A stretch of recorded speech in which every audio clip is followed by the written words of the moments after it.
नमस्कार मित्रों। एक मुद्दा मेरे दिमाग में बहुत समय से चल रहा है, वो है फार्मास्यूटिकल कंपनियों का दवाइयों के बारे में। हमारे देश में करीब 3000 के आसपास फार्मास्यूटिकल कंपनियां हैं और उस 3000 में करीब 90% जो फार्मा कंपनियां हैं वो प्राइवेट में हैं। 10% करीब गवर्नमेंट के पास हैं या गवर्नमेंट की कंपनियां हैं।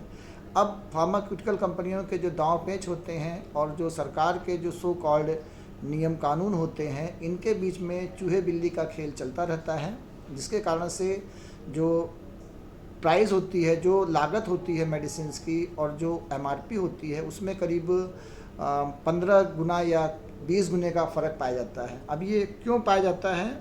इसके लिए जो सरकार की नीतियां हैं, उनकी जो लचर नीतियां हैं, वो जिम्मेदार हैं।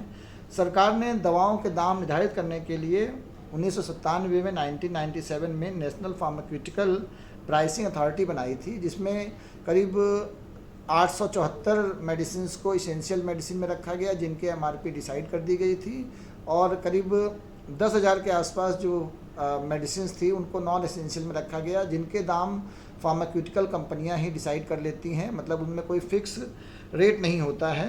तो इस कारण से थोड़ा सा जो फार्मास्यूटिकल कंपनियां हैं उनको एज मिल जाता है कि वो अपने हिसाब से चीज़ों को कंट्रोल कर सके।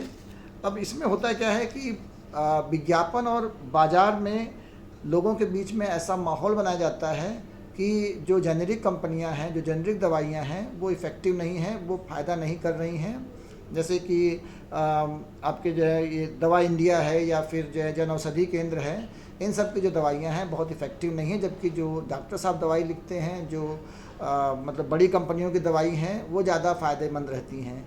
लेकिन दुर्भाग्य की बात यह है कि ये जो बड़ी बड़ी कंपनियां हैं, जो आजकल ऑनलाइन कंपनियां भी आ गई हैं, ये 20% 25% मतलब आपको छूट दे करके और उसके बाद करोड़ों रुपए विज्ञापन में खर्च करने के बाद भी ये मुनाफा कमा रही हैं और अच्छा खासा मुनाफा कमा रही हैं।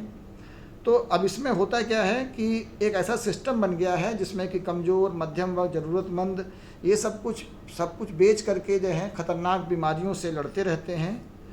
और सब मिलाकर के जो फार्मा कंपनी हैं, जो मिडिल मैन हैं, जो डॉक्टर हैं, जो हॉस्पिटल हैं, सब अपनी अपनी क्षमता के हिसाब से एंजॉय करते रहते हैं और सरकार इन सब में अपने काम के कौन से लोग हैं इस पर रिसर्च करती रहती है और उसमें पिसता रहता है आम आदमी।